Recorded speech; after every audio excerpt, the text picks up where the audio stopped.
hair mask, coconut oil,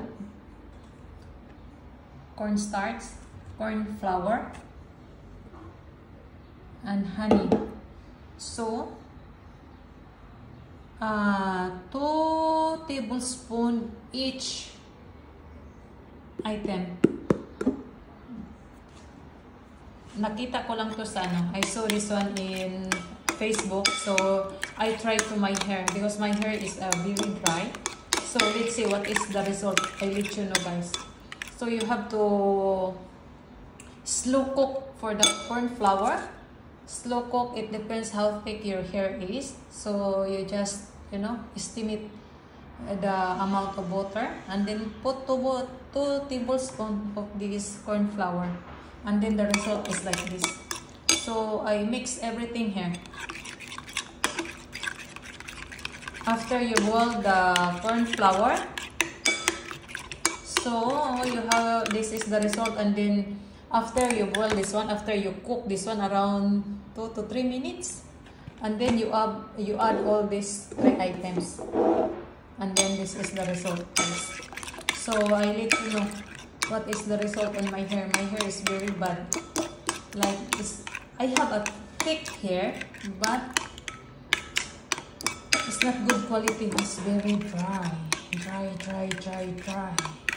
I hate my hair because it's very dry. So I let it stir, and then I will apply to my hair later.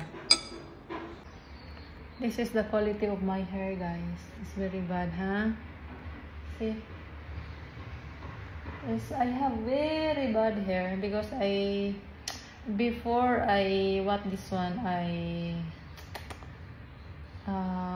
yung ano ba, yung bleach.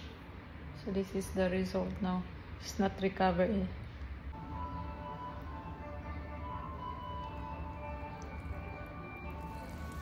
Applying the mask now. Hopefully it will help. It's easy to prepare, guys. And then I just leave it this one for half an hour.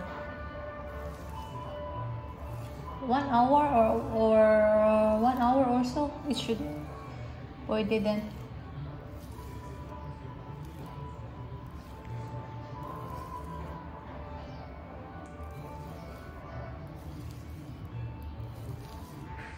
It's very easy to prepare. All the ingredients is in our kitchen.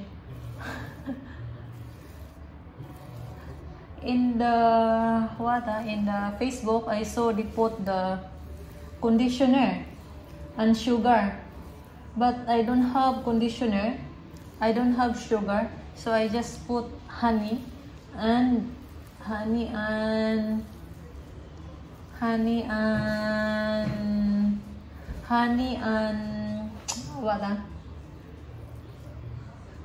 hair mask.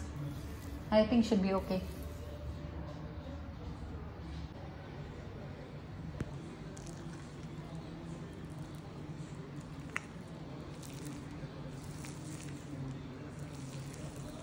Keep applying.